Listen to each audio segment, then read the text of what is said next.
Hi மக்களே, இது seeds எல்லாம் சேர்த்து வச்சுருக்கேன்னு சொன்னல, போன வீடியோவில் சொல்லியிருப்பேன். நான் எல்லா விதையும் சேர்த்து வைப்பேன்ட்டு நான் வாங்கி மாம்பழம், சப்போட்டா, சீத்தாப்பழம், பலாப்பழம் அந்த சீசனில் கிடைக்கிற சீட்ஸை எது நல்லா இருக்குன்ட்டு பார்த்து ஸ்வீட்டாக இருக்கிறதெல்லாம் எடுத்து சாப்பிட்டுட்டு கழுவி காய வச்சுருக்கேன் பாருங்கள். இது நல்லா காய வச்சதாங்க. இது 4 வருஷத்து மாம்பழ செடி, 4 வருஷத்துக்கு முன்னே வச்சதுங்க. இது அப்போது வைக்கும் போது நான் வீடியோலாம் எடுக்கல, ஒரு 4-5 விதையாக வச்சு ஊனி வச்சதுதாங்க. இப்போ 2 செடியாக வந்திருக்கு பாருங்கள். பக்கத்தில் ஒன்று, இது ஒன்று இருக்குங்களா. ரெண்டுமே மாம்பழம் விதை ஊனி வச்சதுதாங்க. எவ்வளோ பெரிய செடியாக வந்துருக்குங்க பாருங்கள்.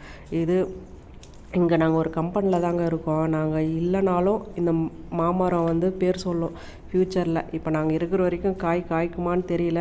ஒரு வேளை நாங்கள் போயிட்டாலும் எங்கள் பேர் சொல்கிற மாதிரி ஒரு மாமரம் வச்சுருக்கோம், சீத்தா மரம் வச்சுருக்கோம், சப்போட்டா மரம் இருக்குது, பூச்செடி எல்லா செடியும் வச்சுருக்குங்க. நல்லா இருக்குது பாருங்கள். எப்போ கிடைக்கிற சீட்ஸும் சேர்த்து வைக்கிறது என்னோடய பழக்கங்க. பாருங்கள் எவ்வளோ பெரிய மாமரம் வந்திருக்கு பாருங்கள். இந்த தேவையில்லாத வெஜிடபிள்ஸ்லாம் கட் பண்ணி அந்த தோல், பழத்தோல் எல்லாமே அங்கே போட்டு வச்சுருப்போங்க. இப்போது வீடியோக்காக காட்டியிருக்கேன். அது மேலே மண் போட்டிங்கன்னா ஈலாம் முக்காது. நன்றி, வணக்கம்.